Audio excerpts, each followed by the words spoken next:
up everyone? So today's movie I'm discussing on the channel is the latest film from Sean Byrne called Dangerous Animals. If you guys have been watching my channel for a while, you'll know that I unapologetically love a shark movie. I can't even tell you the amount of times I've seen Deep Blue Sea, The Shallows, or Jaws. And speaking of Jaws, we're actually just a few weeks away from the 50th birthday of Steven Spielberg's beloved classic. The undisputed king of shark movies hits its golden anniversary on June 20th. The original blockbuster, like literally, we wouldn't even have the term blockbuster if it wasn't for the financial and critical success of Steven Spielberg's Jaws. To be fair, we probably wouldn't even have this whole subgenre of cinema, the shark movie, if it wasn't for the success of Jaws. Because Hollywood keeps churning them out. They keep making them. Like every summer there is a new shark movie waiting in the wings for that prime summer release. And audiences just can't get enough of giant killer sharks. But Sean Byrne's Dangerous Animals is less about killer sharks than it is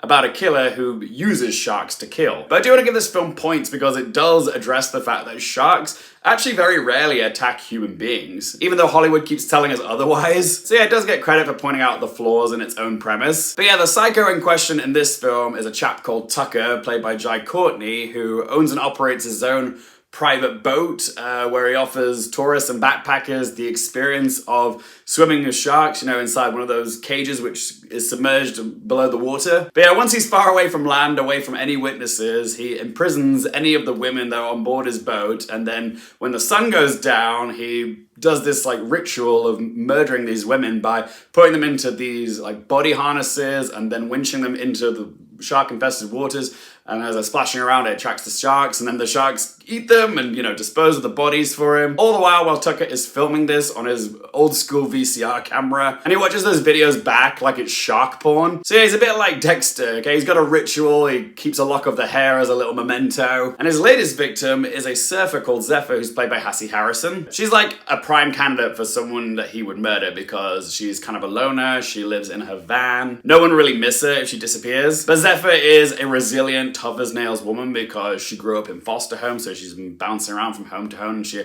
had to learn how to get tough from a very young age. Yeah, Tucker sort of sees himself as this apex predator doing nature's work by murdering these women. So yeah, in this scenario, Zephyr is like this little fish taking on this massive shark, which is Jai Courtney. And there's the dangerous animals of the title. And that's all the plot you need to know. I watched this film at the Cannes Film Festival, guys. I gotta say, like, watching this with a crowd in Cannes was so much fun. Like, genuinely, the crowd that I watched this with was so hungry for a film like this, because normally you think Cannes is all like highbrow, prestigious films, but no, there's room for a shark movie at Cannes, and this was genuinely one of the most fun experiences I've ever had watching a film in Cannes. People were cheering, whooping. There was one time where this lady like literally leapt out of her seat and went, "Woo!" at a jump scare, and like the whole crowd just burst into hysterics. So I actually think the experience of watching this film with this crowd made the movie better for me. Because I know objectively this movie isn't brilliant, but you know, when it's made for pure entertainment's sake, it ticks every box. Because it's not trying to be anything other than a fun, schlocky summer movie, and it delivers that. It's the cinematic equivalent of fast food, because you know it's not good for you, but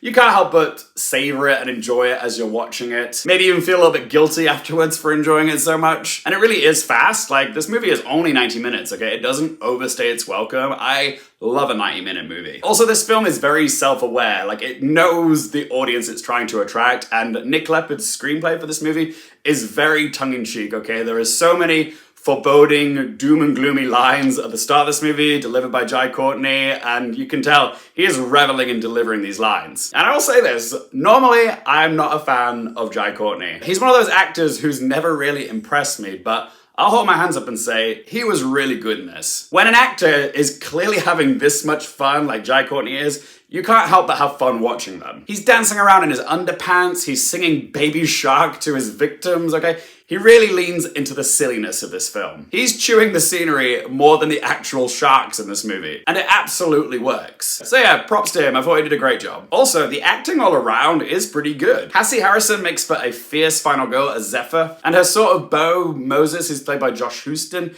he was also really good in this as well. I mean, the lengths that he goes to track Zephyr down just border on stalker, but He's kind of a knight in shining armor with a six-pack in this movie. Yeah, everybody in this movie is ridiculously hot. And also a shout out to Ellen Newton, who played the British backpacker Heather. She was great as well. But what about the true stars of this film? The sharks. Well, I'll say I think they looked pretty good, and I think Sean Byrne has taken a page out of Spielberg's book by opting for the less is more approach, because he doesn't put too much emphasis on the sharks, because obviously the most dangerous animal in the situation is Jai Courtney, and no amount of CGI sharks is ever going to be more scary than what Jai Courtney's bringing to the screen. But yeah, when you do see the sharks, you can very tell which shots are CGI, but Sean Byrne also intersperses shots of real-life sharks in where he can, so it kind of like tricks your brain in places to thinking that, oh, they look better than they actually are. As for negatives, I will say this film is very predictable because it's a very simple premise and it's just like a one location thriller. There's only so many scenarios that, you know, this can go through between Tucker and Zephyr. It's a dance that we've seen many times before. She tries to escape, he catches her again, rinse and repeat, okay? Keep going until she outsmarts him. And it all ends with a big bloody and satisfying climax. So yeah, if you've seen